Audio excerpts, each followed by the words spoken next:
ब्रह्मा के मुख से ब्राह्मण पैदा हुआ, बाजुओं से क्षत्रिय पैदा हुआ,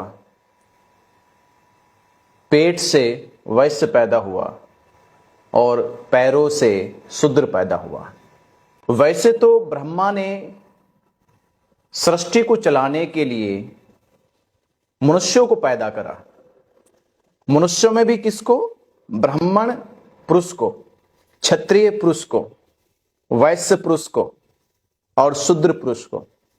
तो फिर ब्रह्मा ने जब स्त्री पैदा ही नहीं करी है तो स्त्री आई कहां से?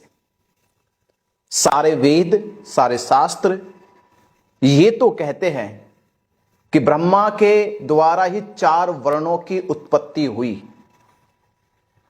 उनका वर्णन वेदों में है। तो स्त्रियों की उत्पत्ति कैसे हुई? और उन स्त्रियों को ऐसे धर्म शास्त्र पढ़ाए जा रहे जिन धर्म शास्त्रों में उनका स्थान ही नहीं है। ब्राह्मण बना तो पुरुष बना, क्षत्रिय बना तो पुरुष बना, वैश्य बना तो पुरुष बना, शूद्र बना तो पुरुष बना।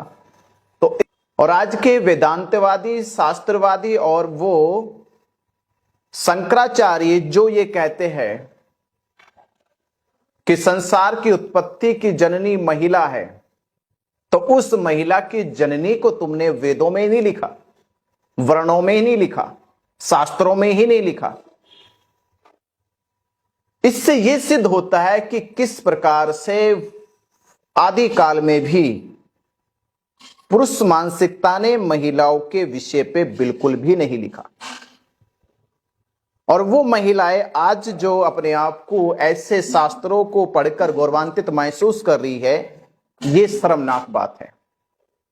उन महिलाओं को सवाल उठाना चाहिए कि ब्राह्मण की बात हुई है, क्षत्रिय की बात हुई है, वैश्य की बात हुई, शूद्र की बात हुई, स्त्री की बात क्यों नहीं हुई? तो ऐसे शास्त्रों की जो असमानतावादी स्त्री और पुरुष को लेकर जो सोच निर्मित हुई, उस सोच का असर आज भी महिलाओं के ऊपर पड़ा है।